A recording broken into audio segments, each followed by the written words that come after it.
Assalamualaikum warahmatullahi wabarakatuh. Tetap semangat para mahasiswa. Pada video kali ini saya akan menyampaikan bentuk pengayaan dari materi modul kita tentang hukum dan hak asasi manusia di sesi kedua, yaitu tentang hak asasi manusia dalam perundang-undangan di Indonesia. Dalam bentuk pengayaan ini, saya akan perluas pembahasan agar lebih mendalam menjadi hak asasi manusia dalam instrumen nasional. Baik, izinkan saya untuk share screen. Iya. Baik teman-teman semuanya, tentang instrumen nasional pokok hak asasi manusia, kita ketahui bahwa jaminan hak asasi manusia terdapat dalam Konstitusi Republik Indonesia dan hasil amandemennya, bahwa yang pertama kali kita harus melihat dasar hak asasi manusia adalah dalam konstitusi kita atau dalam Undang-Undang Dasar 1945.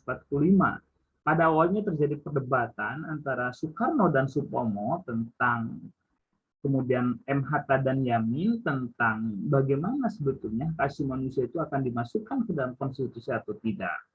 Pada akhirnya di Konstitusi Republik Indonesia Serikat itu dimasukkan pada bagian kelima dengan judul hak-hak dan kebebasan dasar manusia. Inilah awal muasal bahwa ketentuan hak asasi manusia dimasukkan dalam regulasi. Pada masa Orde Baru, MPRS juga berhasil merancang piagam hak-hak asasi manusia dan hak-hak serta kewajiban warga negara. Meskipun pada saat itu Presiden Soeharto tidak menyetujui, sehingga pada sidang istimewa MPR tanggal 13 November 1998, Kitab MPR nomor 17 garing MPR garing 1998 yang intinya menugaskan lembaga-lembaga tinggi negara dan seluruh aparatur pemerintah untuk menghormati, menegakkan, dan menyebarluaskan pemahaman mengenai hak asasi manusia kepada seluruh masyarakat. Ini sudah ada gerakan-gerakan yang memang spesifik mendukung hak asasi manusia. Yang terakhir adalah pada perubahan kedua Undang-Undang Dasar 1945 dalam sidang tahunan MPR yang pertama pada tanggal 7 sampai 18, maka ditetapkanlah bab khusus yang mengatur mengenai hak asasi manusia, yaitu dalam bab 10A perubahan kedua Undang-Undang Dasar 1945. Dari perubahan-perubahan ini sampai saat ini, ketentuan tentang hak asasi manusia masih terdapat dalam konstitusi kita. Sekarang kita lihat selanjutnya dalam Undang-Undang Nomor 39 Tahun 1999 tentang hak asasi manusia. Kita lihat bahwa ini spesifik sekali regulasi ini, bahwa rencana awal undang-undang ini adalah merupakan inisiasi tim yang dibentuk oleh Menteri Kehakiman yang melibatkan akademisi, kemudian juga tentu ada Komnas HAM, ya, di mana akan membahas tentang reformasi dan sisa-sisa rezim Orde Baru untuk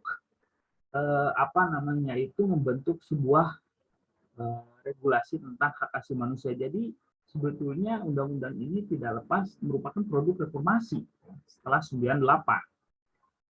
Kemudian pengakuan terhadap nilai-nilai hak asasi manusia yang diatur lebih spesifik meskipun secara tidak rinci unsur-unsur tindak pidana sebagaimana dalam yurisdiksi ICC itu tidak ada atau belum dilakukan sebuah ratifikasi. Akan tetapi untuk hak-hak sipil dan politik serta hak-hak ekonomi ini menjadi bagian daripada regulasi internasional yang diratifikasi sehingga menjadi regulasi nasional. Nah, yang paling penting terkait dengan asas-asas perlindungan hak asasi manusia dalam Undang-Undang Nomor 39 Tahun 99, itu pertama bahwa undang-undang ini menegaskan komitmen bangsa Indonesia untuk menjunjung tinggi hak asasi manusia dan kebebasan manusia. Kedua, menegaskan prinsip non-diskriminasi yang artinya tidak ada perbedaan, khususnya di Indonesia yang penuh dengan suku, ras, agama, keyakinan, asal-usul, ini mempunyai peranan penting agar tidak adanya tidaknya diskriminasi. Kemudian yang ketiga adalah jaminan perlindungan atas hak-hak yang tidak dapat dikurangi dalam situasi apapun. Global right atau dalam kondisi apapun itu tidak bisa dikurangi, sebagaimana hak hidup, ya, kemudian hak berkeyakinan dan berpikir itu merupakan di antara hak-hak yang memang harus dilindungi. Adapun prinsip-prinsip lainnya yaitu prinsip persamaan di hadapan hukum dan imparsialitas, kemudian perlindungan masyarakat adat, kemudian upaya hukum nasional dan internasional, dan tanggung jawab pemerintah. Tanggung jawab pemerintah tentu ini juga berkaitan dengan tiga hal pokok, ya. Bagaimana pemerintah itu menghormati, pemerintah juga harus melindungi dan harus memenuhi hak asasi manusia warganya.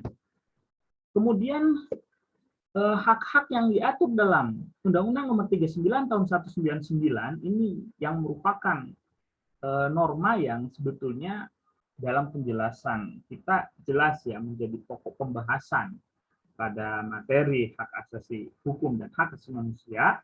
Pertama adalah hak untuk hidup, termasuk non-derogable right, yaitu hak yang tidak bisa dikurangi. Kemudian hak berkeluarga dan melanjutkan keturunan, termasuk berarti kebebasan, hak untuk menikah, begitu, dan hak untuk mengembangkan diri. Ini juga masuk dalam hak bagaimana seseorang dapat memperoleh pendidikan, kemudian berpartisipasi dalam pengembangan diri, dan lain sebagainya.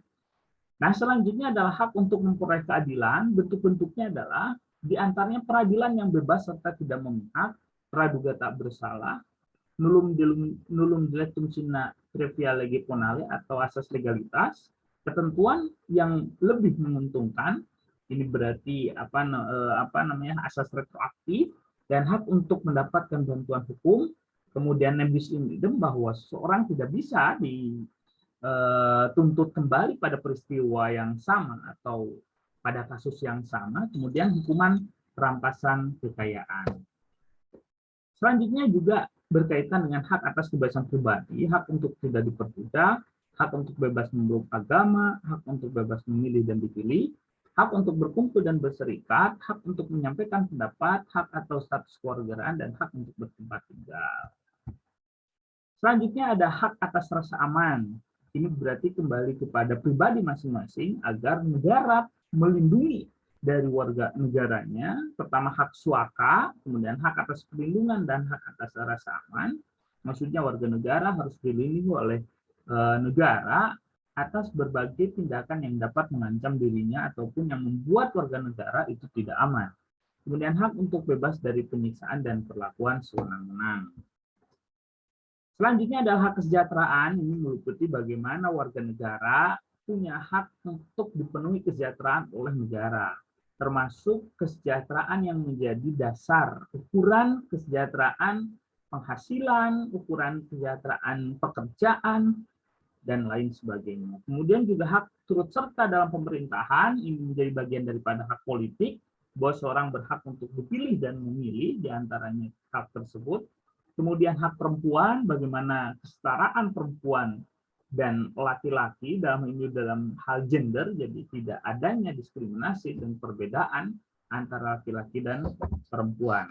Kemudian hak anak yang meliputi hak untuk bertahan hidup, mendapatkan perlindungan, kemudian hak tumbuh kembang, dan hak untuk berpartisipasi.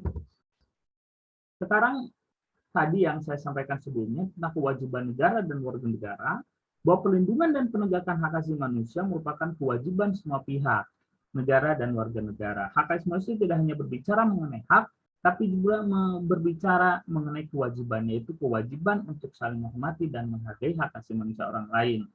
Jadi hak asasi manusia tidak bisa ansih untuk kebebasan karena ada batasan di mana antara hak orang lain dan hak kita harus betul-betul dihormati, saling menghormati, sehingga tidak ada istilahnya adalah pelanggaran hak orang lain. Selanjutnya, pokok yang penting dalam berkaitan dengan regulasi hak asasi manusia di Indonesia adalah pengadilan hak asasi manusia. Pengadilan hak asasi manusia maksud adalah untuk mengadili pelanggaran berat hak asasi manusia dan berada dalam lingkungan peradilan umum.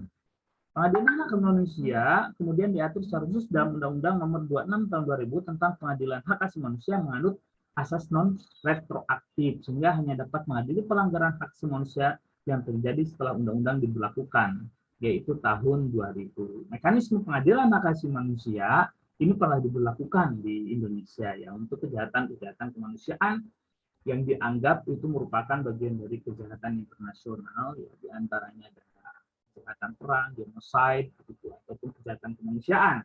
Nah, ini pernah diberlakukan juga tentang bagaimana pada saat pelanggaran HAM di Timor Leste. Gitu ya. Baik, untuk pengayaan tentang materi kita di sesi 2 tentang bagaimana hak asasi manusia dalam perundang-undangan Indonesia, saya kira cukup sekian. Terima kasih banyak. Assalamualaikum warahmatullahi wabarakatuh. Salam.